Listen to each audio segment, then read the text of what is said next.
All right, so you ready for this? We're going deep on Dan Martell's Stop Wasting Your Life video, the one on YouTube. Yeah, this one is packed with good stuff.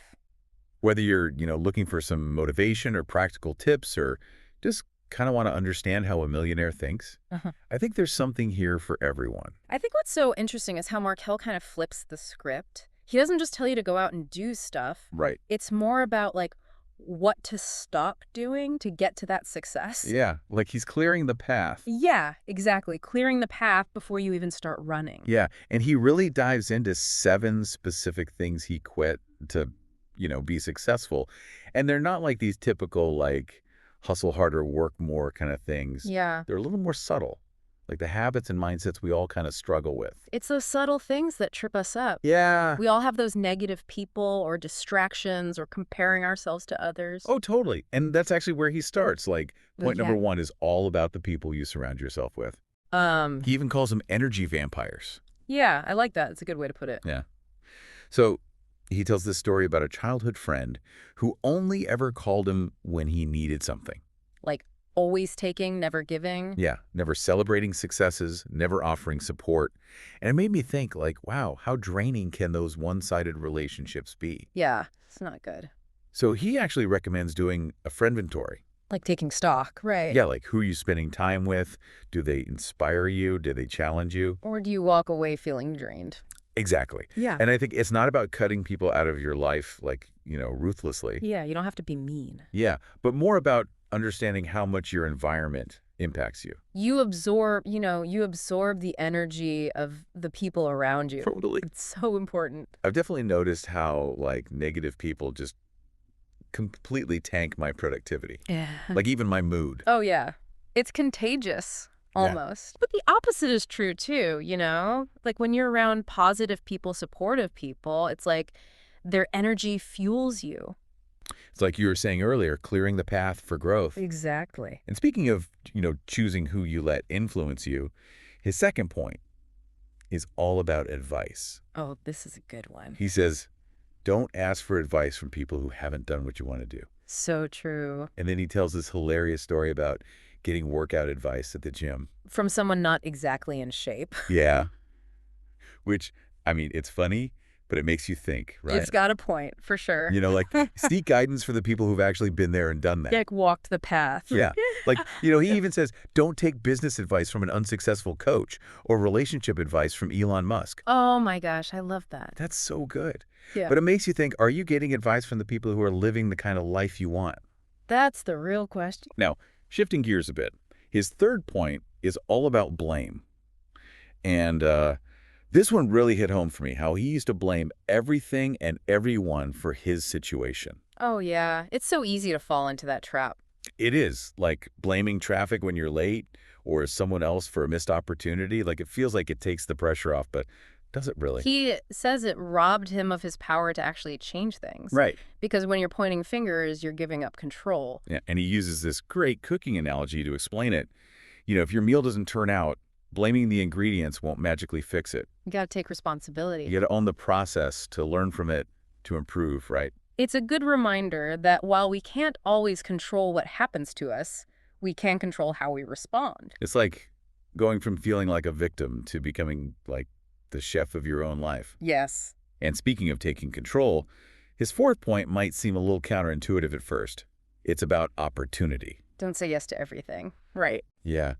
He actually says, don't say yes to every opportunity that comes your way. That's where strategy comes in. And he admits, like, early on he felt like he had to say yes to everything. Oh, yeah. But it just ended up spreading him too thin.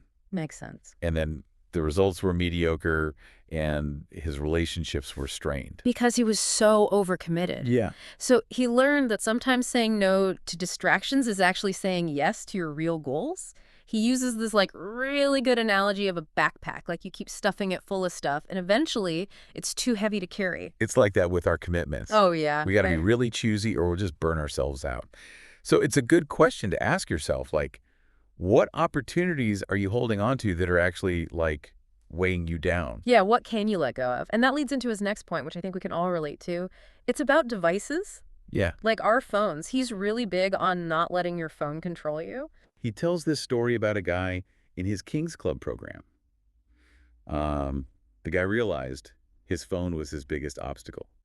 Just spending hours scrolling, procrastinating on all these important tasks. Like, Yeah. who hasn't been there? Right. It's so easy to get sucked in. Totally. And he Yeah. talks about like the addictive nature of technology. Yeah. Like those notifications are designed to keep us hooked. Oh, yeah. They know what they're doing. It's true. And Yeah. all that distraction, it really impacts our focus or productivity. Big time. So he suggests things like turning off notifications, being more intentional about your It's attention. treating your attention like it's a valuable resource. Yeah, which it is. And I love this. He talks about scheduling activities with other people. Oh, that's good. To like create that accountability. Yes. Instead of relying on willpower to like not scroll, you commit to meeting a friend for a walk or, whatever it is. It's so much easier when you're accountable to someone else. Totally. Yeah. It's like you're setting up this support system for your goals. Mm. Speaking of goals, his next point is about how we approach learning.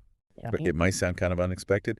He says, don't read books, study them. Interesting. And he's saying like he used to speed read books just to get through them. Just to check it off the list. Yeah. But he wasn't really engaging with the material, so he wasn't really applying anything he learned. It was just passive consumption. Totally. He's all about active reading, like highlighting, taking notes, but most importantly, taking action on the insights. Yeah, it's got to be practical. Yeah, about turning knowledge into results. Yeah. And oh my gosh, he has this principle he calls JFDI. Uh-huh. Just Fing do it. I love it.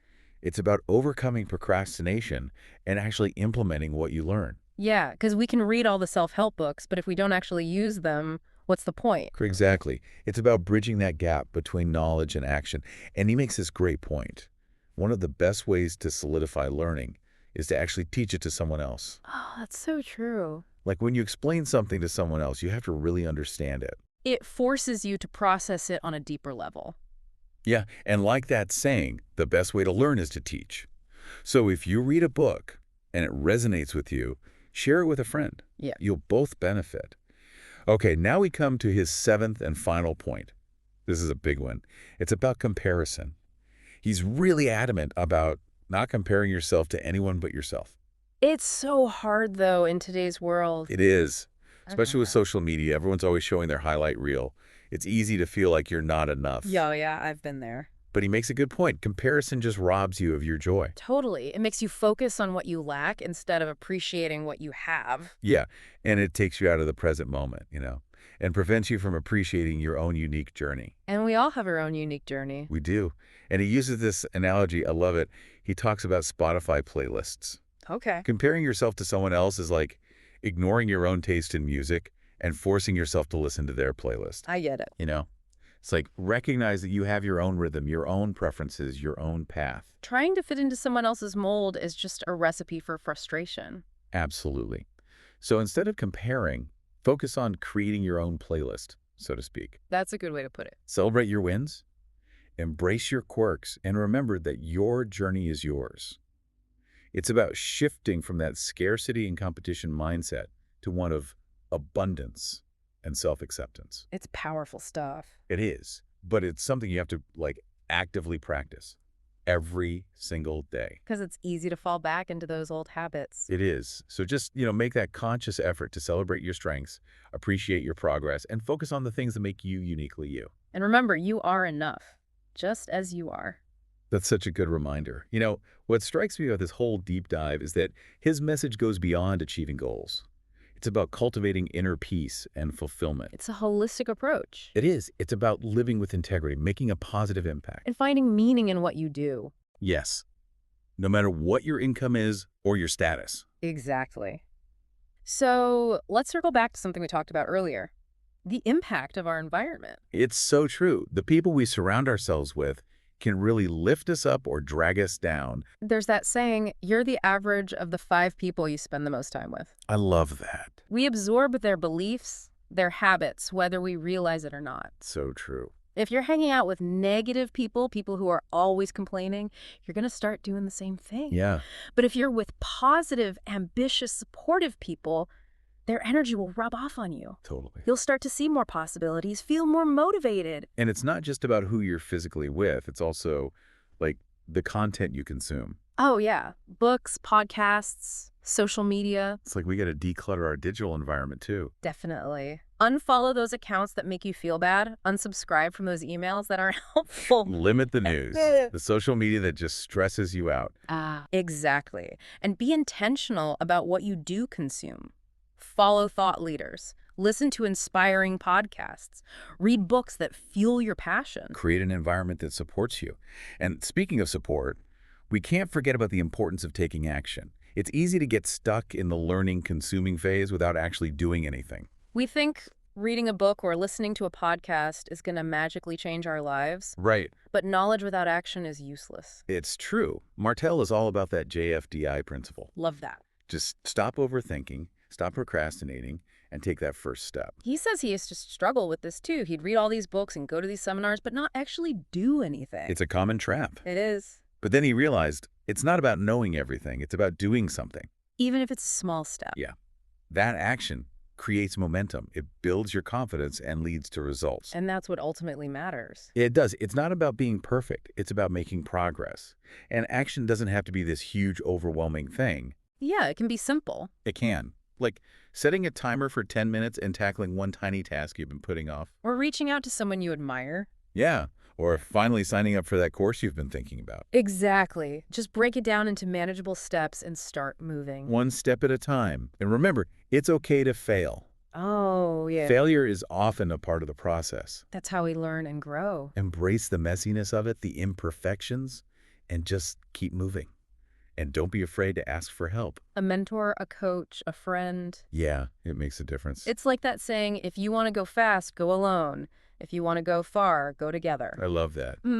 It speaks to the power of community. And before we wrap up, I want to revisit that idea of self-acceptance. It's so important. It is, especially today with all these images of, like, perfection everywhere. It's easy to get caught up in that. It is. Martell talks about how comparing himself to others led to self-doubt. You know, Oh, yeah. he was always chasing that external validation. Trying to meet everyone else's standards. Yeah. And it left him feeling empty. It's a hollow victory. It is. Until he realized true happiness comes from within. So he encourages us to embrace our individuality. Celebrate those quirks. Focus on our own unique journey. Rather than comparing to others. Exactly.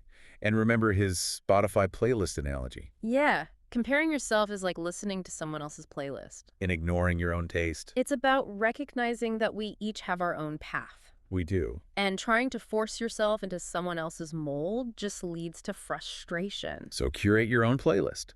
Celebrate your wins, embrace your imperfections, and remember, your journey is yours. It's about shifting to that abundance and self-acceptance mindset. Which is the recipe for a fulfilling life. Absolutely. And it's something we got to practice every single day. Because those old patterns, those doubts, they can creep back in. They do. So just make that conscious effort to celebrate your strengths, appreciate your progress, and focus on the things that make you, you. And remember, you are enough, just as you are. So good. Now, before we wrap up this deep dive, I want to leave you with this question. What one thing are you willing to quit today to start living a more fulfilling and purposeful life? It could be a habit that's holding you back. Or a belief that's limiting you. Maybe even a relationship that's draining your energy. What are you ready to let go of to make space for something new, something better? Think about what Martell calls an energy vampire. Right. Is there someone you spend time with who consistently leaves you feeling like drained or negative? It might be time to reevaluate that relationship Yeah. and maybe set some boundaries. And then on the flip side, who are those people who light you up? Who inspires you? Yeah. Make an effort to spend more time with them. Remember, we talked about it. We absorb the energy of the people around us. So true. Now, think about the goals you have for your life. Yeah.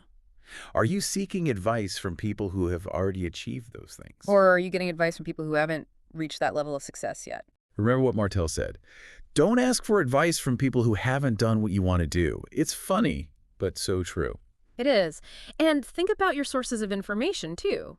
Are you consuming content that inspires you, that helps you grow? Or are you constantly bombarded with negativity and comparison? You have the power to choose what you let into your mental space. Now, think about a recent situation where you didn't achieve the outcome you desired. Did you blame outside factors? Or did you take responsibility for your role in the situation? Remember Martel's cooking analogy. Blaming the ingredients won't make the dish taste any better. Right. You got to take responsibility to learn and improve. Absolutely. And what's one small step you can take today towards one of your goals? Remember, JFDI. It's about overcoming procrastination and taking action. Even if it's not perfect. Exactly. And lastly, that comparison trap. It's so easy to compare ourselves to others and feel inadequate. Especially in today's world. Remember that Spotify playlist analogy? Comparing yourself is like ignoring your own taste in music. And forcing yourself to listen to someone else's playlist. Celebrate your unique journey. And remember, you are enough. So as we wrap up this deep dive into Dan Martel's wisdom, remember the key takeaways. Choose your influences wisely. Seek advice from the right people. Take responsibility for your actions. Take action towards your goals. And embrace your individuality. Most importantly, remember you have the power to create the life you want. It starts by quitting those things that are holding you back and making space for what truly matters. Thanks for joining us on this deep dive. Until next time, keep seeking knowledge and keep striving for greatness.